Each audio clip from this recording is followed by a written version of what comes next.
tuturuan ko po kayo kung paano mag-highlights or mag-kulay ng buhok using Adobe Photoshop.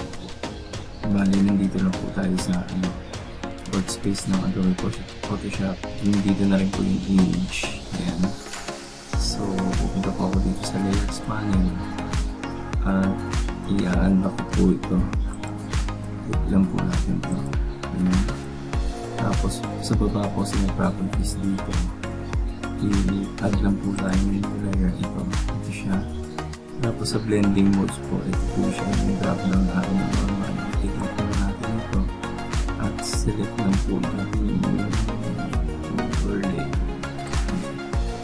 Tapos sa toolbar naman, letter B, shortcut is for brush tool.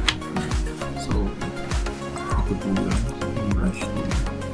So ganito palaki yung brush natin. So pwede na magsiselect po tayo ng kulay ngayon natin i-highlight po natin. So dito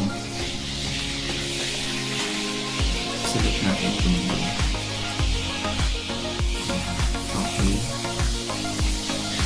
tapos yung nakasoft round brush na siya. So okay na itong brush size tool na 50 px. So ito natin itong highlights dito. Bagsak lang po natin siya.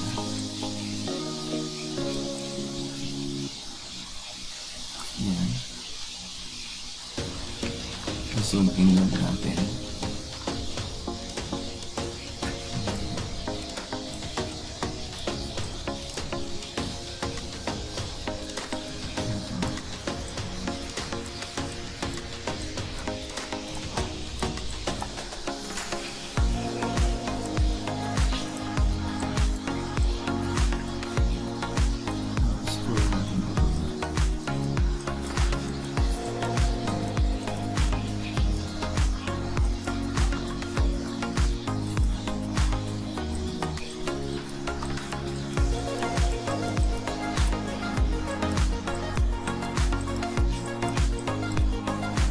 Gamit po tayo ng eraser tool kung may mga lapas-lapas po tayo dito. So, ito yung eraser tool. Medyo po natin yung magpas ng konti.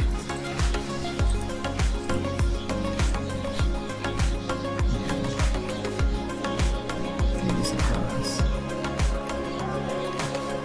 Control 0 po natin. Ayan. So, ganito lang po mag-highlights or mag-kulayan po ng buhok using Adobe Photoshop.